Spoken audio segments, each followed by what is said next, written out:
Pemirsa, warga etnis Rohingya yang memasuki perairan Laut Aceh Besar pada 16 Februari 2023 lalu merupakan imigran Rohingya gelombang terakhir atau gelombang ketiga yang masuk ke Aceh sejak Desember 2022 lalu.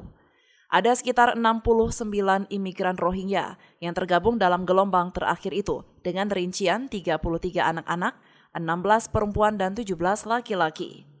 Mereka saat ini ditampung di kamp pengungsian di kawasan Ladong Aceh Besar di UPTD Rumoh Sejahtera Bejroh Mekarya milik Dinas Sosial Aceh bersama etnis Rohingya lainnya yang lebih dulu masuk ke Aceh. Kepala Bidang Pencegahan dan Pengendalian Penyakit Dinas Kesehatan Aceh Besar terjun langsung ke tempat penampungan etnis Rohingya untuk memeriksa kesehatan mereka dan mengatakan saat ini pengungsi Rohingya itu banyak mengeluh pusing dan kurang istirahat. Selain melakukan pengecekan kesehatan, Dinkes Aceh Besar juga memberikan imunisasi bagi anak-anak dan balita etnis Rohingya.